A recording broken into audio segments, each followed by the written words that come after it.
ഒരു കാര്യം കോൺഗ്രസിന്റെ വീടുകൾ നിർമ്മിക്കാൻ തുടങ്ങിയിട്ട് ഇപ്പം പ്രഖ്യാപിച്ച് തറക്കല്ലിട്ടിട്ട് 108 ദിവസം. അപ്പൊ എല്ലാ സമയത്തും അത് പറയണ്ടല്ലോ. അല്ല, പക്ഷെ ഇതും പണി തുടങ്ങിയിട്ടില്ല.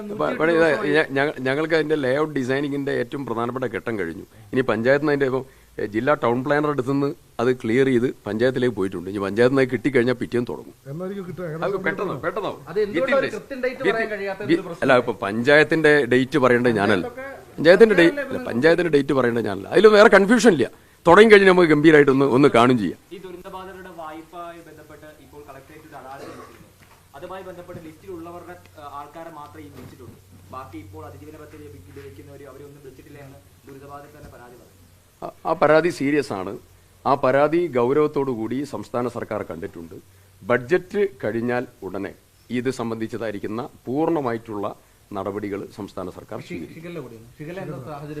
Shigella totally under കൺട്രോളാണ്. പിന്നെ ഇന്ന് രാത്രി മെഡിക്കൽ കോളേജിലുള്ളതായിരിക്കുന്ന കുട്ടികൾ, ആ കുട്ടികളും മറ്റുള്ള കുട്ടികളും എല്ലാവരും പൂർണ്ണമായ നിയന്ത്രണത്തിലൂടെ കടന്നു പോവുകയാണ്. മറ്റുള്ളതായിരിക്കുന്ന ഒരു ടെൻഷൻസും ഇതുമായി ബന്ധപ്പെട്ടുകൊണ്ട്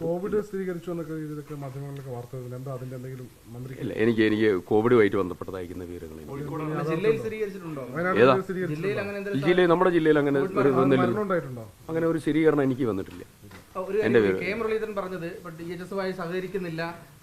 അത് അദ്ദേഹം അതിന്റെ മറുപടി പറഞ്ഞു. ഈ വകുപ്പുകളിൽ ഇങ്ങനെ പ്രശ്നങ്ങളുണ്ടോ? ഉദ്യോഗസ്ഥർ സഹകരിക്കുന്നില്ല എന്നുള്ള പ്രശ്നം സർക്കാർ പ്രവർത്തിക്കാൻ കഴിയില്ല. ഉദ്യോഗസ്ഥരെല്ലാവരും സഹകരിക്കണമല്ലോ.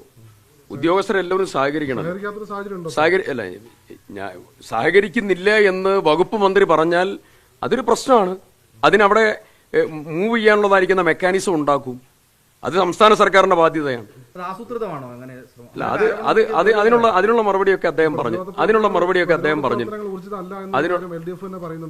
പ്രതിരോധ പ്രവർത്തനം ഞാൻ പറഞ്ഞുതരാം. നിപ്പയുമായി ബന്ധപ്പെട്ടുകൊണ്ട് ഞാൻ അവിടെ പിന്നെ അഡീഷണൽ ഡിഎംഒയുമായിട്ട് സംസാരിച്ചാണ്. ഞാൻ പത്രപ്രവർത്തകരെ കണ്ടിട്ടില്ല. ഞാൻ എല്ലാ ദിവസവും അതിന്റെ അപ്ഡേഷൻസ് എനിക്ക് കൃത്യമായിട്ടുണ്ട്. പിന്നെ ഒരാൾ അദ്ദേഹം കുറച്ച് ബുദ്ധിമുട്ടേറിയ സാഹചര്യത്തിലൂടെ പോയിക്കൊണ്ടിരിക്കുകയാണ്. മരുന്ന് ലഭ്യമാക്കാനുള്ള നടപടി സ്വീകരിച്ചു. തിരുവനന്തപുരത്ത് നിന്ന് സംഘം എത്തി. ആ ടീം അതിന്റെ പ്രവർത്തനങ്ങൾക്ക് നേതൃത്വം കൊടുക്കുകയാണ്. നിരീക്ഷണത്തിലുള്ളതായിരിക്കുന്ന മുഴുവൻ ആളുകളെയും എല്ലാ ദിവസവും വിളിക്കാനുള്ള സംവിധാനം ചെയ്തിട്ടുണ്ട്. മറ്റുള്ളതായിരിക്കുന്ന ഈ കോണ്ടാക്റ്റ് ഉള്ളതായിരിക്കുന്ന ലിസ്റ്റ് ക്രമീകരിച്ചിട്ടുണ്ട്.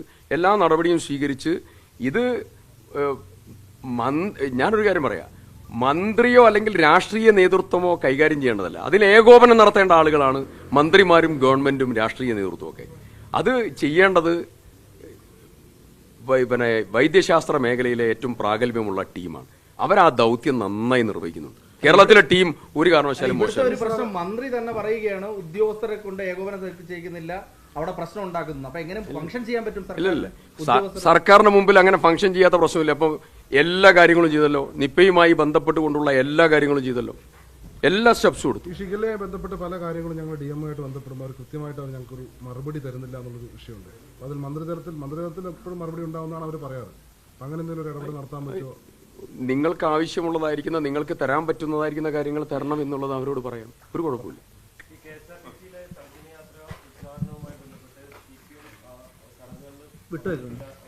ആ, അത് പണ്ട് ജ്യോതി ബസുവിനെ പ്രധാനമന്ത്രിയാക്കാൻ വേണ്ടി ഈ രാജ്യത്തെ ജനാധിപത്യ മതേതര കക്ഷികൾ മുഴുവൻ തീരുമാനമെടുത്തപ്പോൾ CPM പറഞ്ഞത് ഞങ്ങൾ ഭരണത്തിലേക്ക് വരില്ല എന്നുള്ള. അതൊരു ഹിമാലയം മണ്ടത്തരാണ് എന്നാണ് പിന്നീട് പ്രഖ്യാപിച്ചത്. ചില പദ്ധതികളും ചില സ്കീമുകളും ചില തീരുമാനങ്ങളും വരുമ്പോൾ CPMന്റെ സമാനമായിട്ടുള്ള ഒരു തനിയാവർത്തനാണ്.